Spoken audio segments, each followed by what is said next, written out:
everyone, it's me saying hello from quarantine. I really wanted to have like a Tom Hanks beard and start to look like I'm on a desert island, but it didn't really work. I do look a little like I need a haircut, but probably so do we all. Okay, so I miss you guys also. I hope everybody's doing okay. This video is going to do a couple of things. I'll review our activities for the week. I will say a few things about the homework that you did before the break, and then I'll give you some important context for audience for the two homework assignments that you are going to work on this week. I've made them both due at the end of the week so that you can sort of work on your own and at your own pace. I think you'll be fine. So first I want to show you the calendar. I can drop myself down here. This document that you're looking at right here, remember, is in the in Brightspace. I'll show you where it is.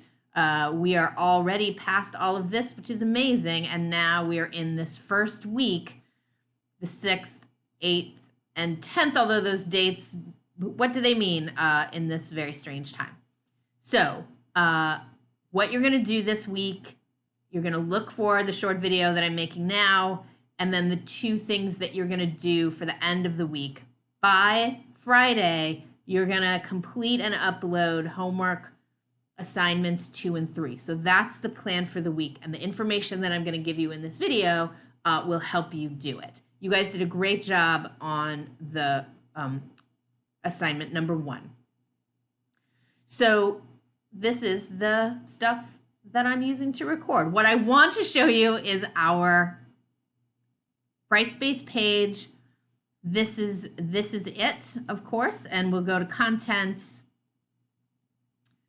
And you want to be in this place right here, the assignment materials. Hopefully you've had a chance to look at all of these things. Remember, here is the calendar of events that can help you pace yourself. I fixed all of the dates.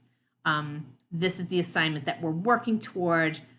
You've already done all of these things because you are amazing. Now, you are going to be working on 2 homework assignments this week.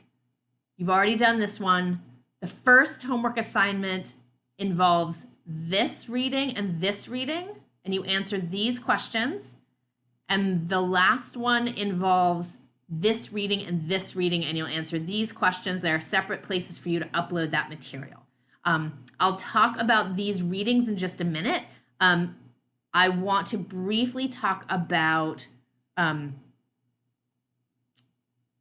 homework assignment number 1, and you guys did a really nice job. I just want to point out a couple of things about ethos that I want you to keep in mind going forward. So this screen is going to change to Mitch Landrieu's speech. I'm going to expand myself just for a minute. Okay, like I said, you guys did a great job. The thing I want you to remember about ethos going forward is that ethos is always about how the speaker tries to reflect on themselves or encourage the audience to see them. Not so much how they're trying to get you to think about the sources that they cite. Of course, they want sources to be credible or valuable in some way to the audience. But there were a couple of little errors that I saw in the way that you talked about a few things with ethos on the first assignment, and I just want to spend a minute to perhaps correct those for future reference. So this is Mitch Landrieu's speech, and I really thought you guys did a great job with it. I'm going to scroll to a place where I'll talk about George Bush in a minute. There is a place where he quotes Alexander Stephens, the vice president of the Confederacy, and Alexander Stephens says that the cornerstone of all of this is that, to quote it, the Negro is not equal to the white man, and that slavery is his natural condition. A handful of you said that this was an example of ethos because of how he wanted the readers to think about Alexander Stephens as an authority on the Confederacy. And it's true that Alexander Stephens was an authority on the Confederacy, but Landrieu is trying to use this historical document to refute current characterizations of Confederate monuments or of the Confederacy that it was about states' rights, or that it wasn't really about slavery, or it wasn't really about racism. And he is producing this document saying one of the architects of the Confederacy explicitly says this whole thing is based on this thing that we believe. If you wanted to say that that was an example of ethos, you would have to say that Landrieu is trying to reflect well on himself because he has done good research, because he is not basing his characterization of the Confederate cause as racist based on his own feelings, but on actual historical documents. He doesn't want us to feel good about Alexander Stephens. So that's a point that I wanted to make. Also, there was some debate both in Landrieu and the American Historical Society document. So Landrieu quotes George Bush. The AHA quotes Trump. Neither of them are trying to get the audience to think that either Bush or Trump are authorities on history. I think it might be more, if it's about ethos, Landrieu is a Democrat. He's unbiased enough to quote a Republican. The AHA, moderately conservative, but they are working against the accusation that academics are all like lefty biased weirdos, and they quote Trump. And so they're not presenting either one of those men as authorities on history. I think they're up to something else. And I wish we were all together in a class to talk about whether or not you think it works, but alas. Okay. I'm going to transition now to talking about the 2 homework assignments that you're going to do this coming week. The first person that you're going to read his name is Rod Dreher. I think I'm pronouncing it correctly. And then Gracie Olmsted. They both write for relatively conservative publications. The American Conservative, it's built right in, and the Federalist. But they're doing, again, I didn't pick a lot of really radical positions. They're doing their best to make a thoughtful argument here. The next set for assignment number 3 is Ben Shapiro, who writes for his own publication, The Daily Wire, and Zimmer is this person's last name. Tyler Zimmer, who's writing for a publication called Jacobin. These last 2 are perhaps the most extreme in terms of audience. So what I did really quickly was I used a tool that we've used before, this media bias fact checker, to give you a sense of audience for these writers. Before I get to that, I just want to point out a really important thing about Rod Dreher's piece. And this was just how the PDF came out.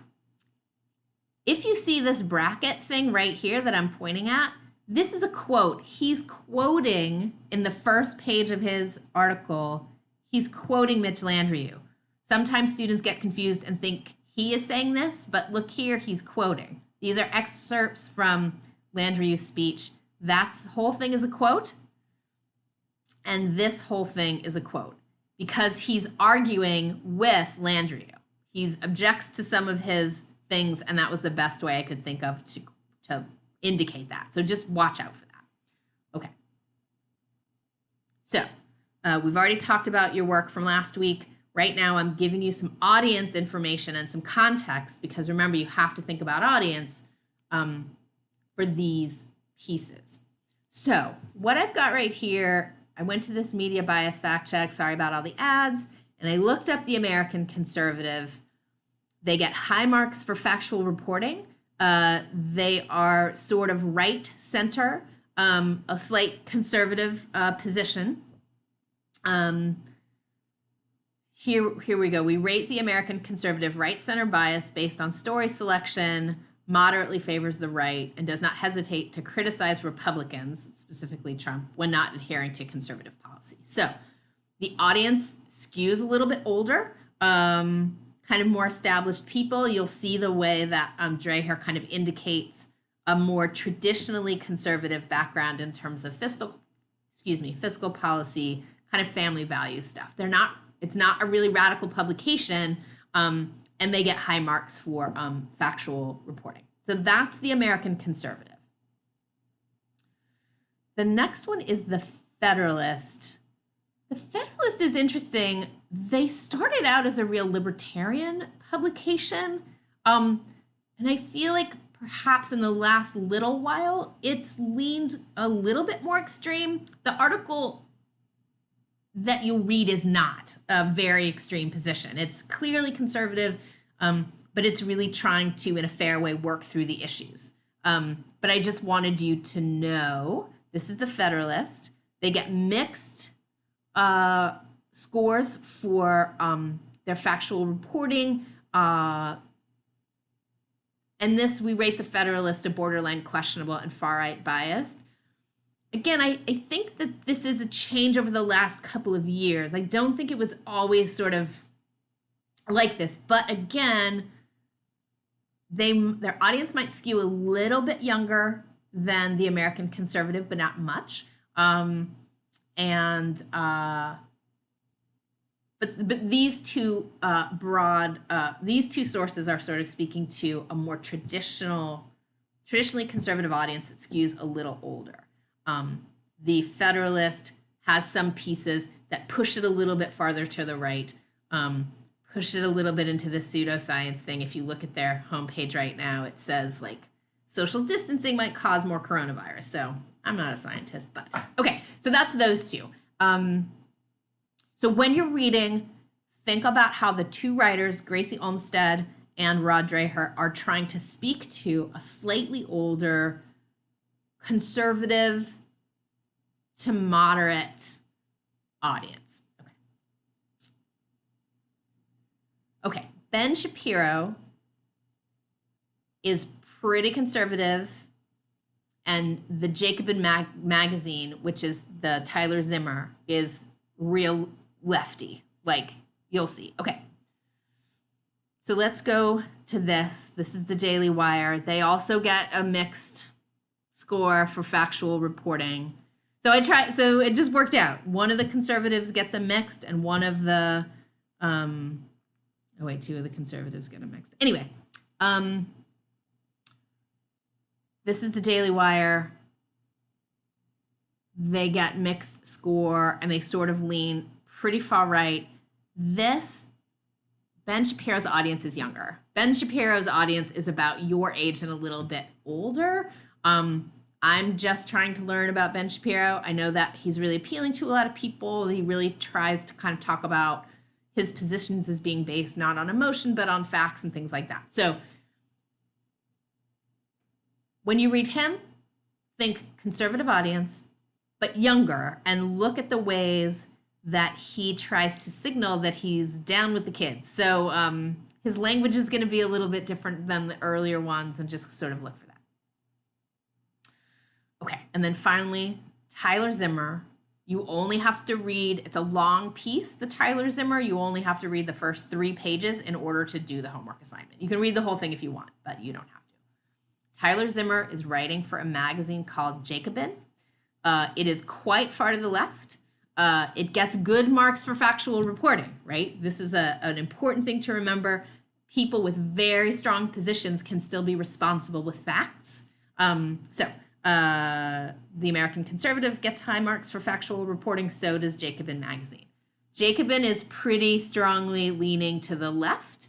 They are unapologetically refer to themselves as the voice of socialism in America. A lot of their audience is kind of academic, but not entirely. They don't... It's a fairly serious publication, as in they don't do a lot of like comedy and hipsterism, but they are unapologetically very far to the left. So those are the different audiences that you are going to try to keep in mind. This audience might also be slightly younger than the 2 reading assignments for the second homework assignment number 2. Sorry, I hope this is making sense. I've been sheltered in place for some time.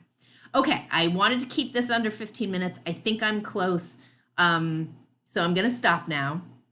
Hopefully what this gave you was an overview of what the readings are, what you're going to turn in on Friday and who the intended audiences are. Because remember, rhetorical analysis is all about figuring out what strategies writers are using to appeal to a specific audience and what risks they're taking in terms of losing other audiences. And you are all really smart about Mitch Landry. You're trying to talk to everybody and how some things maybe worked and some things didn't. Okay, stay tuned for more information about this. But for now, hopefully this sets you up for the week. And I hope everybody's doing okay. And you can contact me about any problems that you're having. And we can figure all this stuff out. I really just, my goal is to scoop us all up and get us across the finish line. So please contact me if you have any questions, and look out for some virtual office hours, and take good care of yourselves. Okay, bye.